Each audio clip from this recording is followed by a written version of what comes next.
There's a lot of talk online about breadcrumbing, especially when it comes to repairing a relationship.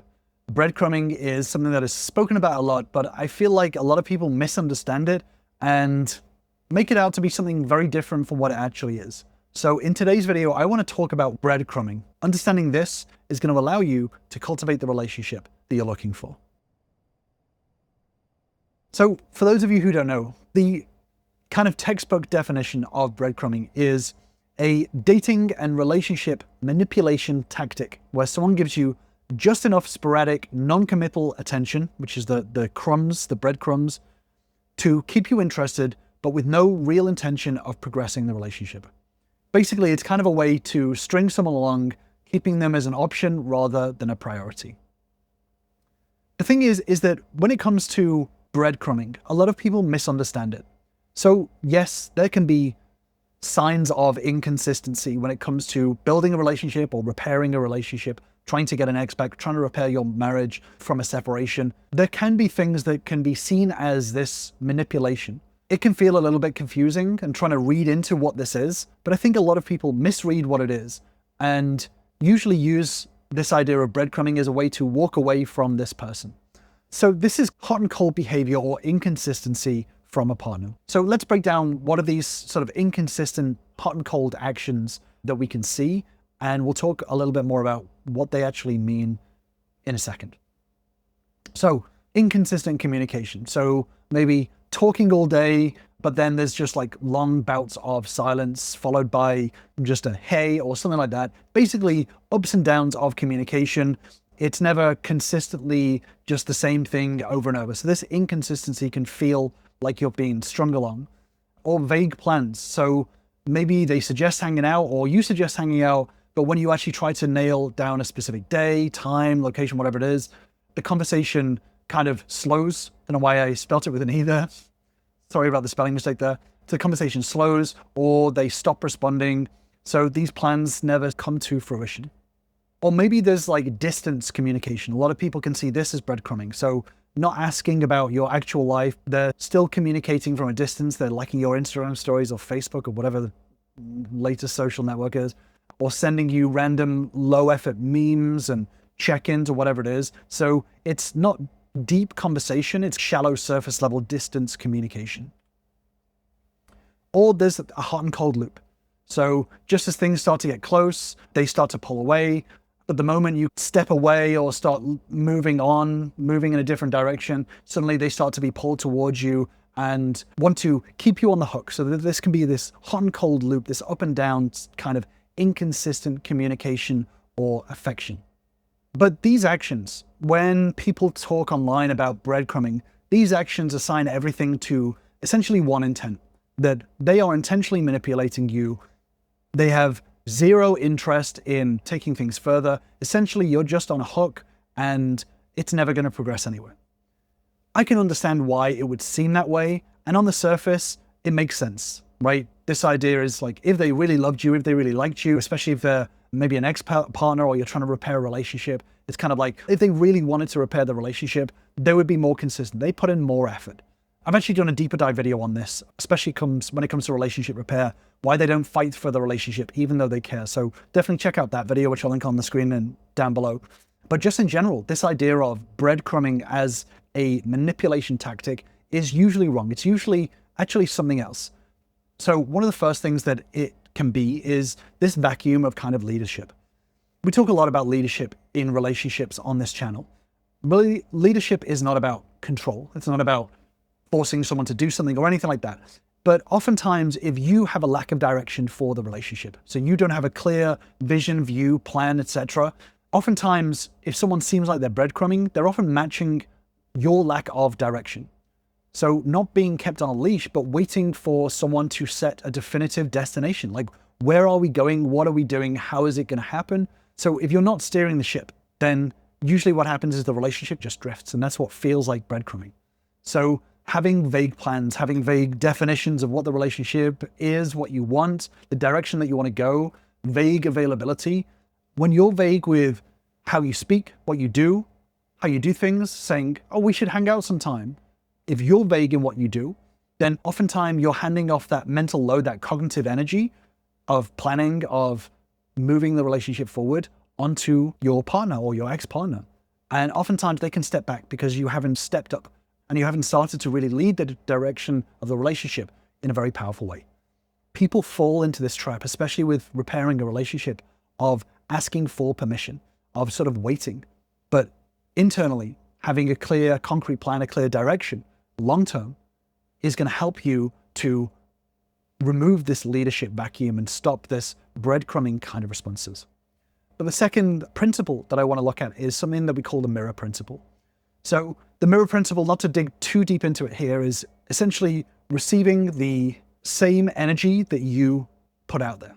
So the relationship dynamic that you're experiencing is usually a direct reflection of the standards that you have set. If you act like someone who's starving, who's grateful for a single breadcrumb, then oftentimes that reinforces the same dynamic of breadcrumbing. You will be treated like someone who is desperate for breadcrumbs. Breadcrumbing is usually part of a loop. So being able to change that loop and change your part on how you show up allows you to step into that leadership vacuum that we spoke about and start changing the way the communication is handled, and allows them to stop with the lukewarm behavior. So this is all about setting a standard, encouraging deeper, more deliberate communication, which may be less often, but ensuring you're setting the standard for communication without forcing it. In this way, you're starting to move the standard in a different direction and allowing your partner or your ex-partner to step into that communication space without forcing them. And we'll talk more about this in a second.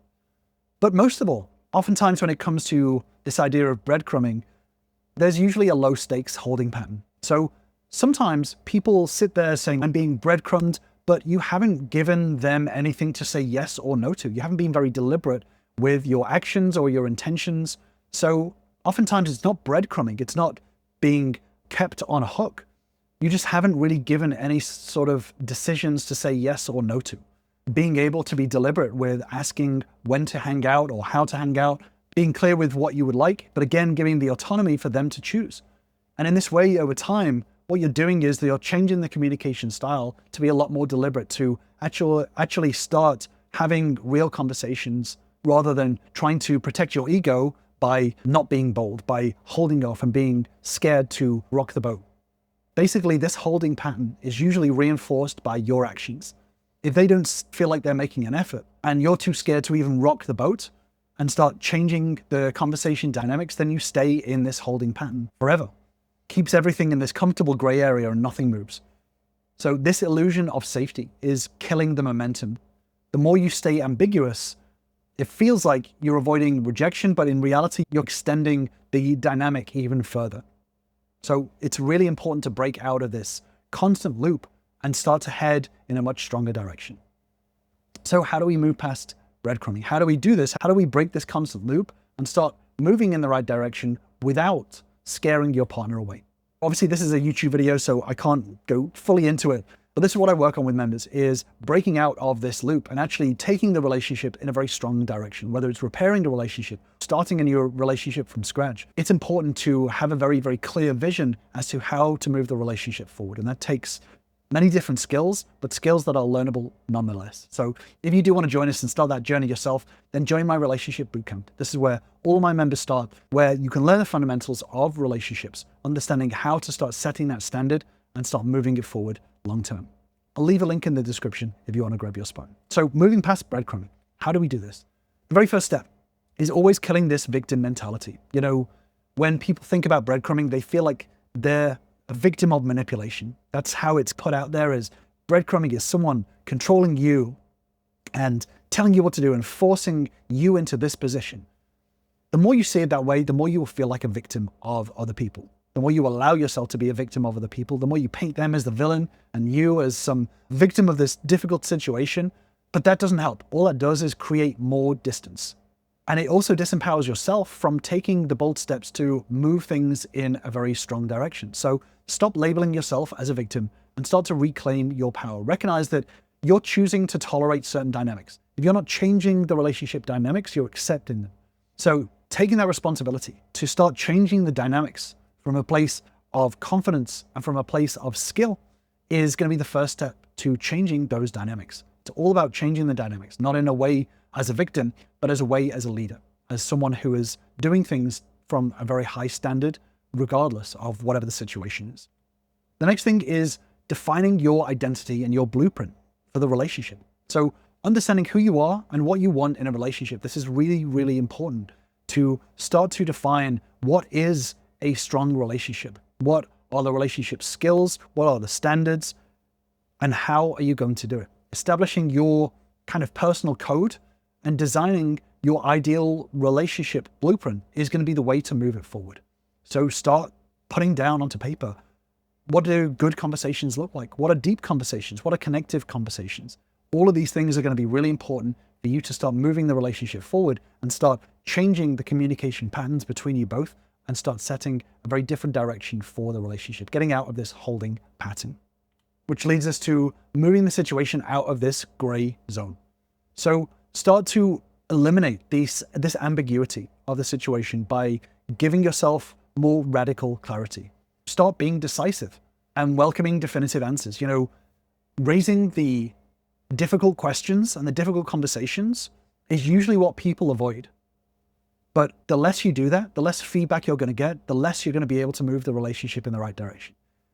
So being able to stop being scared of the difficult conversations, but making sure that you're doing them in a very high standard way is important. If someone's able to give you a clear no, but with a clear reason why, that is going to give you a lot more feedback for you to be able to act on in order to grow into the person that you want to be.